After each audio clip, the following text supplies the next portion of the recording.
안녕하십니까? 식탁위의 성경 박영준입니다. 오늘은 출애굽이 과연 노예 해방인가에 대해서 함께 나누어 보면서 자유케 한다는 것이 과연 어떤 의미가 있을까 함께 보도록 하겠습니다. 오늘 말씀은 요한복음 8장 31절 일단 말씀 제가 읽어보겠습니다. 그러므로 예수께서 자기를 믿은 유대인들에게 이르시되 너희가 내 말에 거하면 참 내 제자가 되고 진리를 알지니 진리가 너희를 자유케 하리라 입니다. 오늘 말씀은 매우 유명한 본문이고 어떤 대학에서는 자신들의 본관 건물에 슬로건으로 내걸기도 합니다. 오늘은 이 말씀 진리가 자유하게 한다라는 것이 어떠한 의미인지 함께 보겠습니다.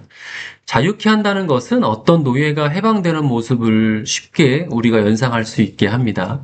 그래서 이 말씀을 들었던 유대인들은 이렇게 대답을 합니다. 바로 다음 절인 요한복음 8장 33절입니다. 저희가 대답하되 우리가 아브라함의 자손이라 남의 종이 된 적이 없거늘 어찌하여 우리가 자유케 되리라 하느냐.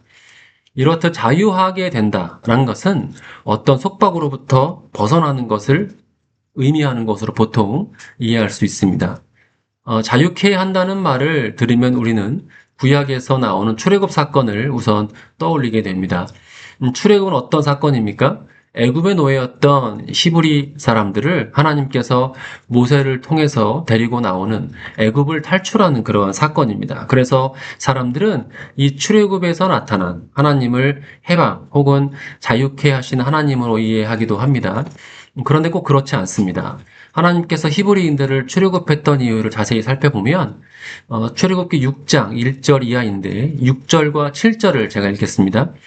그러므로 이스라엘 자손에게 말하기를 나는 여호와라 내가 애굽 사람의 무거운 짐 밑에서 너희를 빼어내며 그 고역에서 너희를 건지며 편팔과 큰 재앙으로 너희를 구속하여 너희로 내 백성을 삼고 나는 너희 하나님이 되리니 나는 애굽의 무거운 짐 밑에서 너희를 빼어낸 너희 하나님 여호와인 줄 너희가 알지라 입니다. 애굽에 노예된 히브리인들을 하나님께서는 모세를 통해 이끌어 나오게 된 이유가 바로 노예 해방을 시키기 위한 것이 아니라 하나님의 백성으로 삼기 위한 것이다 라고 오늘 출애굽 말씀에서는 그렇게 기록을 하고 있습니다. 단적으로 말하자면 애굽의 노예에서 하나님의 백성으로 삼기 위한 것입니다. 그래서 출애굽에서의 노예 근성이 남아있던 히브리인들이 광야에서 먹을 것과 마실 것이 없자 다시 애굽으로 돌아가기를 원했던 것입니다. 이러한 불평은 출애굽기 16장 3절에서 볼 수 있습니다. 그들에게 이르되 우리가 애굽 땅에서 고기 가마 곁에 앉았던 때와 떡을 배불리 먹던 때에 여호와의 손에 죽었다면 더 좋았을 것을 너희가 이 광야로 우리를 인도하여 내어 이 회중으로 줄여 죽게 하는도다. 어찌 보면 이러한 불평은 당연한 것일 수 있습니다. 히브리인들은 스스로 자각해서 스스로 원해서 출애굽을 한 것도 아닙니다. 모세의 인도로 그렇게 된 것입니다. 실제 많은 히브리인들은 자신들이 어디로 가는지 하나님이 누군지도 아마 몰랐을 것입니다. 왜냐하면 당시 출애굽했던 많은 히브리인들은 실제 여호와 하나님을 몰랐기 때문에 자기들이 어디로 가는지 여호와가 누군지 몰랐을 것입니다. 광야에서 그들은 자신들이 원하지도 않는 애굽으로부터의 노예 해방을 당하고 이렇게 어려움에 처하자 다시 애굽으로 돌아가 그들의 노예가 되고 싶어 했습니다. 그러나 하나님께서는 이들을 다시 애굽으로 보낼 수가 없었습니다. 어떻게든 달래고 어르고 가르쳐서 자신이 백성으로 삼고자 했습니다. 많은 기독교인들은 예수 믿고 구원의 확신을 얻으면 기독교인만이 누리는 많은 현실적인 혜택이 있을 것이라고 짐작을 하는 경우가 많이 있습니다.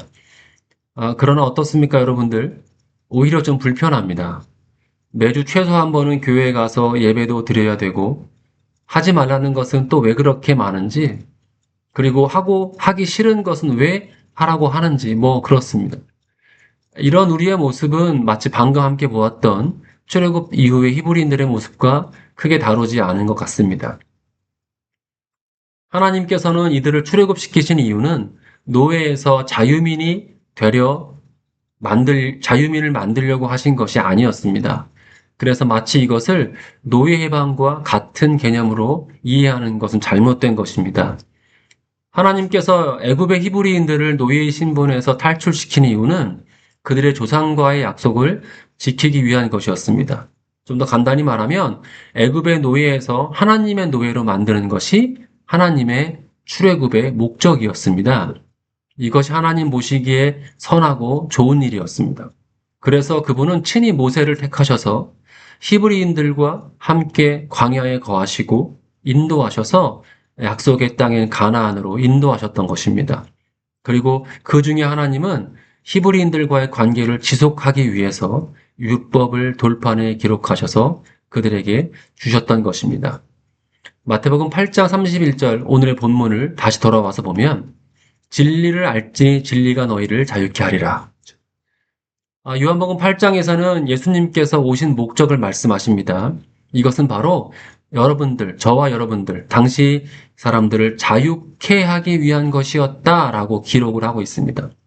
예수님의 제자가 되면 진리를 알게 되고 그 알게 된 진리가 우리를 자유케 해준다는 것입니다. 이 말은 어떤 것으로부터 해방해 준다, 어떤 것으로부터 해방시켜 준다라는 의미가 아닙니다. 흔히 죄에서 자유하게 해준다 정도의 의미로 알고는 있긴 합니다만 사실 이것은 그러한 의미가 아닙니다. 구약의 출애굽에서의 해방과 비교해서 얘기해 보자면 이 구절의 의미는 죄의 종에서 벗어나 하나님의 종이 된다라는 의미입니다. 어떤 것에서의 해방이 아니라 자신의 주인이 바뀐다는 의미입니다. 사람은 어떤 방식이든 완전한 자유인이 될 수는 없습니다. 그동안의 경험이든 어떤 것, 어떤 사람으로부터의 사상이든 세상의 질서든 힘이든 권력이든 돈이든 어떤 것으로부터 완전히 벗어나는 것은 말장난이며 가능하지 않습니다. 티벳의 고승이나 오랜 수련하는 사람들은 어떤 것으로부터 자신을 속박하고 집착하는 것에서 벗어나는 것을 목표로 오랜 시간, 수십 년을 수련을 한다지만 사람은 육체 안에 거하고 있는 한 이것은 불가능한 일입니다. 사람은 원래의 창조의 선함에서 벗어나 죄인된 몸에서 태어납니다. 원래의 질서, 태초의 질서에 속한다는 것이 바로 많은 사람들이 바래왔던 완전한 선에 도달하는 것일 것입니다. 완전한 선, 완전한 좋은 것, 완벽한 것에 도달하게 된다는 것은 태초에 하나님께서 만드셨던 이 세상, 완벽하고 완전한 하나님께 속한다는 것을 의미하는 것입니다. 그러나 우리는 잘 압니다. 이 원래의 질서, 태초의 질서는 바로 하나님이고 진리가 우리를 자유케 한다는 것은 태초의 원래 질서로 돌아가는 것을 의미하고 이것이 바로 하나님을 주인으로 그분께 속하는 존재가 된다는 것을 의미합니다. 마태복음 11장 28절 이하의 본문을 제가 한번 읽어보겠습니다. 수고하고 무거운 짐진 자들아 다 내게로 오라. 내가 너희를 쉬게 하리라. 나는 마음이 온유하고 겸손하니 나의 멍에를 메고 내게 배우라. 그리하면 너의 마음에 쉼을 얻으리니 이는 내 멍에는 쉽고 내 짐은 가벼움이라 하시니라. 쉰다는 것과 멍에를 맨다는 것이 사실은 서로 맞지 않는 의미입니다. 보통 멍에를 맨다는 것은 짐을 지운다, 고되게 한다, 어떤 임무를 주는 것을 연상을 합니다. 그래서 많은 사람들이 이 구절을 예수님의 사역에 동참하는 것이 참된 쉼이고 뭐 그렇게 이제 해석을 하기도 합니다만 그냥 들었을 때에 쉽게 동의가 되진 않습니다. 짐진 자들에게 오라고 하고 쉬라고 하면서 다른 멍에를 매라는 이 구절을 참으로 다양하게 해석들을 합니다.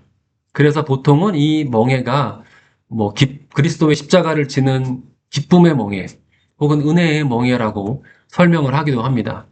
혹은 순종이라고 말씀들을 합니다. 그러나 이 구절에서의 멍에는 이와 같이 알레고리적으로 해석해서는 안 됩니다. 이 말은 즉 하나의 명사에 다른 명사를 의미하는 것으로 해석해서는 안 된다는 의미입니다. 즉 멍에가 뭡니까? 이것은 기쁨이고 은혜고 순종이고 십자가고 뭐 교회 사명이며 이런 서로 다른 명사를 대치해서 그렇게 의미를 해석하는 것은 되게 위험한 일이고 본문의 의미를 곡해야 할 위험성이 있습니다.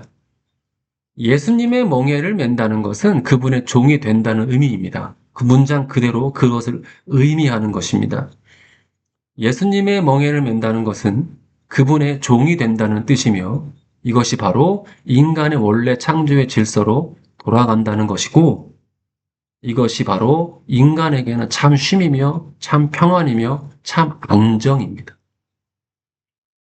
진리가 너희를 자유케 하리라 이 말과 나의 멍에를 매라는 이 본문의 의미는 진리가 너희를 죄로부터 자유케 해서 나의 종이 된다라는 의미입니다.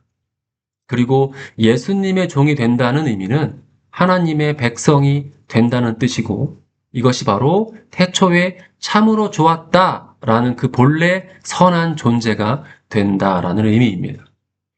이런 사람은 세상의 기준과 가치관에 따라서 스스로를 재단하거나 평가하지 않습니다. 남들과 비교를 통해서 스스로를 비천함에 처하게 하지도 않습니다. 자기 연민에 빠지지 않습니다. 자존감이 떨어지지 않습니다.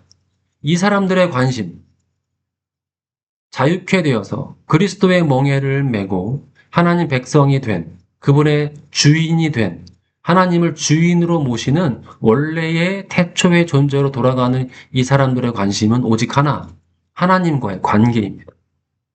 이들은 더 이상 세상의 종이 아니라 하나님의 종이기 때문에 그분의 백성이기 때문에 세상의 법이 아니라 하나님의 법에 따라 살고 세상의 기준에 따라 가치를 매기는 것이 아니라 하나님의 기준에 따라서 그 가치를 매깁니다. 세상의 기준에 따라 자신을 평가절하하는 사람들은 아직도 노예 근성을 버리지 못한 자이고 자유케 되지 못한 사람들입니다. 또한 다른 사람을 그렇게 보는 자도 아직 그 근성을 버리지 못한 자입니다. 아직 진리를 모르고 아직 그 안에서 자유케 되지 못한 자입니다. 사랑하는 식탁의 성경 여러분, 이제는 예수님을 통해서 진리를 알아서 자유케 되어서 하나님과 동행하고 그분의 선한 피조물로 사시기를 주님의 이름으로 축원합니다. 오늘은 여기서 마치겠습니다. 감사합니다.